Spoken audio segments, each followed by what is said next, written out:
this medium and tell federal government, state government, and local government to domesticate the VAP Act and Child's Rights Act.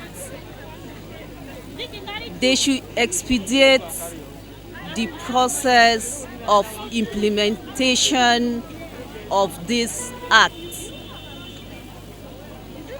because once it is implemented, our sexual rights will be given to us.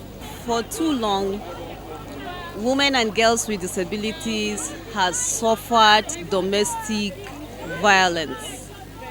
Out of 5 women raped, 3 are women and girls with disabilities.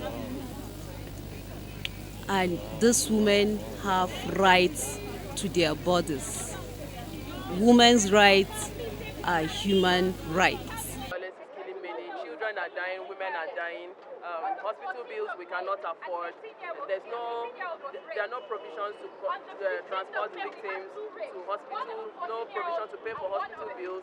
Sexual and gender-based violence is an emergency, and so we are calling for a state of emergency to be declared as a matter of urgency before the end of next week by the government of Federal Republic of Nigeria. As a matter of urgency, the government should declare a state of emergency so that we give timelines on sexual and gender-based violence, so that we can give timelines and ensure every state is doing the right thing. We are tired. As a matter of urgency, we want the Nigerian politicians, those in elected office, those in appointed office, those that are not yet in any elected or appointed office but identified as politicians, to know that we are watching every step of everything they do and say on sexual and gender-based violence.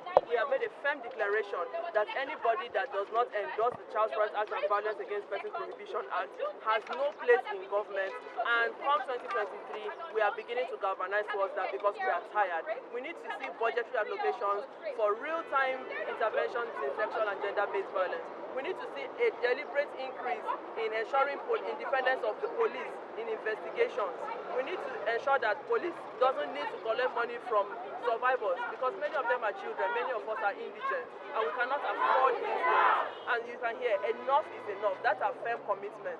So we are requesting, before the end of next week, we want to have in very clear terms a state of emergency declared against sexual and gender-based violence in Nigeria, so that we can have timelines and monitor those that haven't implemented the Child Rights Act and Violence Against Persons Prohibition Act. When are they going to do so? We need firm commitments. We are tired of the stories. We are tired of the photo ops. We are tired of being used. We are tired of parading us to use the stories of how we were raped and violated, to make people cry, and that is where it ends. No, we want to see real-time things. If it happens to you yourself today, anyway, the people I'm talking, the people in office, they have the money. We don't have the money. We can barely feed. During the COVID-19 period, women, sexual and gender-based violence spiked up because women's realities were not taken into cognizance. When palliatives were being put together, people did not put sanitary pads because women still menstruate. When palliatives were being put together, contraceptives were not being taken into cognizance. And so people have been raping women. Many women refused to have sex because it was not protected sex. And because it wasn't protected sex, they've ended up with pregnancies. Hospitals were turning back women who got pregnant because they're not registering antenatals. So to be a woman is simply becoming an extreme sport in Nigeria, and we're tired of it. So we want a state of emergency declared so that we can come to a round table with stakeholders and give clear ultimatum. We will know that by October this year, we should be able to tell timelines. By October this year, all states should have domesticated certain things. By October this year, all states, we should know where the budget is coming from to handle different things. When a woman has domestic violence issues and she's sent out of her house, or she leaves the house for her safety, where does she go to? Many women are being financially abused by the men in their lives. Where do they get money to, get accommodation for themselves and their children? These are pertinent things that need to be discussed. Synchrony between civil society, who is trusted, and government needs to be built. So the time to discuss it is now. Is anything good happening? No. The sex offenders register, names will not find themselves there if we don't improve the system. So we are strengthening the system by this. Enough is enough, because we don't know who is going to happen next. We understand the emotions that are driving this protest. We understand the rationale behind this protest. We We understand the pains and the frustrations that are driving this protest. First of all, I need you all to understand that before the Inspector General of Police became a police officer, he was once the child of a woman. Before any police officer became a police officer, he was once a member of the society. Put in another words, or put differently, it means that every police officer you see in Nigeria today is either a father, a mother, a daughter, a son, a grandfather, a grandmother, someone's brother, someone's sister, someone's auntie, someone's uncle. The implication is simple, that every one of us have got a sister. We've got a woman in our life. We've got a daughter and we've got a mother. And we will not want any of them to be sexually abused, to be sexually molested, or to be raped. Therefore, we are together with you in the quest for a rape-free Nigeria. We are together with you in your desire to enthrone a society that will have a zero tolerance for all forms of sexual abuses on our women. And we will work with you if you are ready to work with us in pushing this advocacy even to further extent. There are fundamental issues that we must understand. We must end the conspiracy of silence. That's one of the ways we can actually fight against rape, sexual molestation, and other kinds of sexual assault against our women. The conspiration of silence is driven largely by the fact that majority of rape incidents in our homes, in our churches, in our offices, within the political circle, in our schools are never reported. We have, as police officers, seen mothers who have compounded cases of incest committed against their children by their husbands. We've seen mothers who have compounded cases of incest committed against their children by their sons.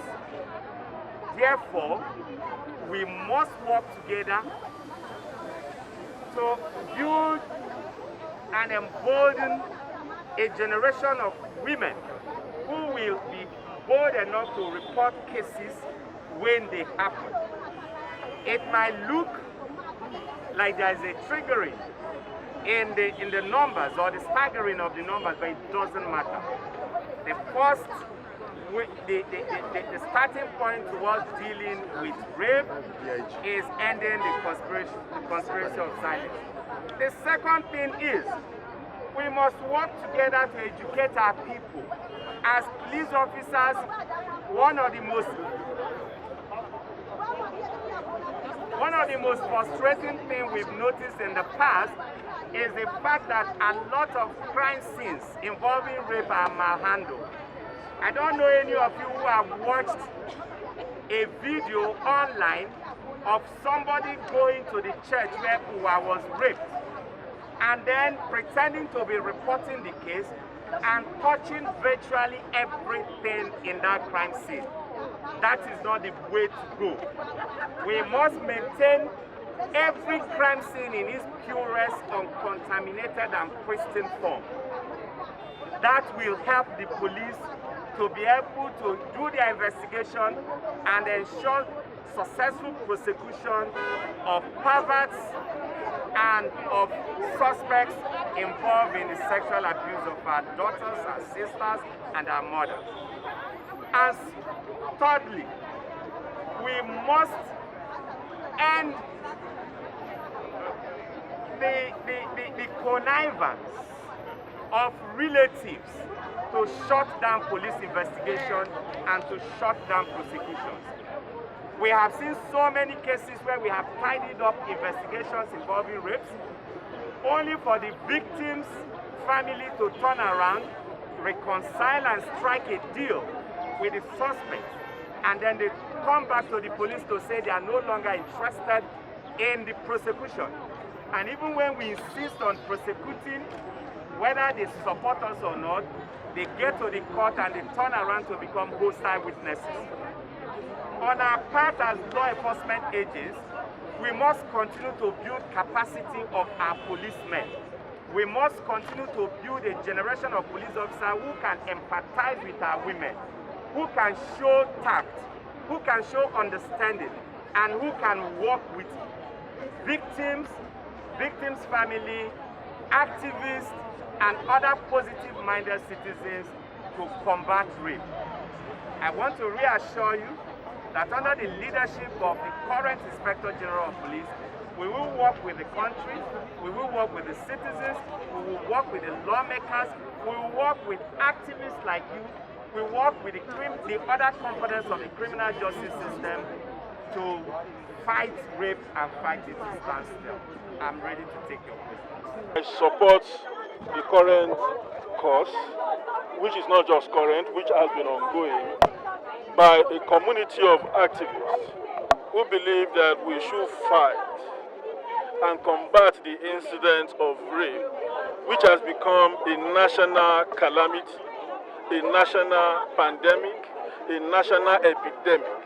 And therefore, if we do not fight it, our mothers, our wives, our daughters, our family members are going to be a victim of it. As it is today, it appears that rapists are on the prowl. It appears that rapists are on the loose, seeking for women, girls to divorce. Therefore, it is our responsibility as men to support our crying women, to support our crying ladies, to support our affected girls, to fight this scourge. It is a scourge in the sense that it is demeaning us. It has undermined our humanity. It has indeed defeated the humanity in us, simply because, rape is something that undermines the world of a woman or the victim. Therefore, we believe that it is not just by us gathering here. My demand will be very simple, that we must have a protocol. We must have a national protocol now to secure our women and girls from rape. The federal government, the state government, the National Assembly members, CSOs, the media, and every concerned Nigerian, we must all sit down to put in place a national protocol, a community protocol on how to secure our girls and our women. Therefore, we believe that it is a collective responsibility for us to fight the incident of rape. And let me say this for the last time. Any man who cannot hold himself, cut it off. I'm a Christian. The Bible says, if any part of your body will make you to commit sin, you can sever it. If, as a man, your manhood will not stop you from raping children, if you are a man, if your manhood will not, if you can't restrain your manhood from committing rape, I think you can cut it off.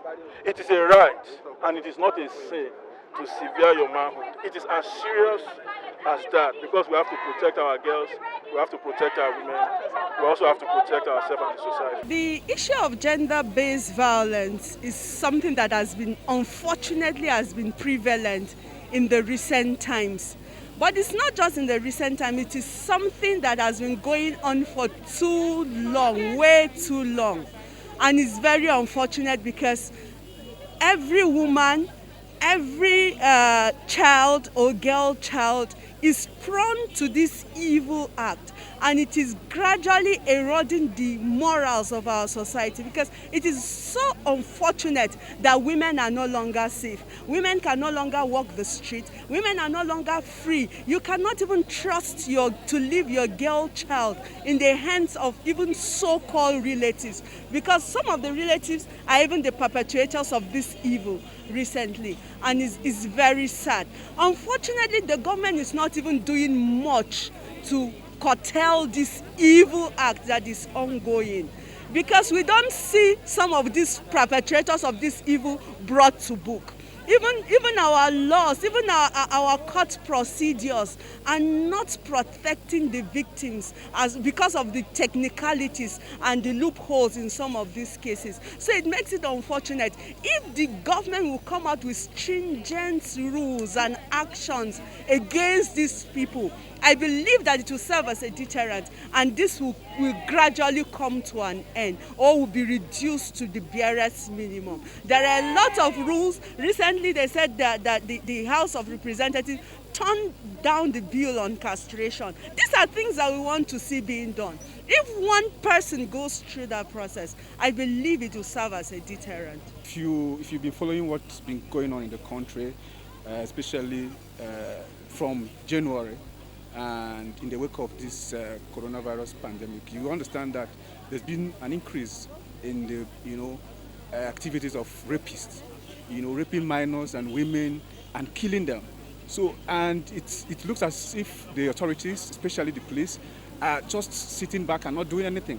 So we thought it was that we should bring it to the attention of the relevant authorities to ensure that those who engage in these activities are brought to justice. And most importantly, we want the National Assembly, those in positions of authority, to see this as very important and declare sexual and gender-based violence, particularly rape, as something that requires an emergency handling. So we want the government to declare SGBV, sexual and gender-based violence, as an emergency situation that should be handled urgently. So that is why we are here.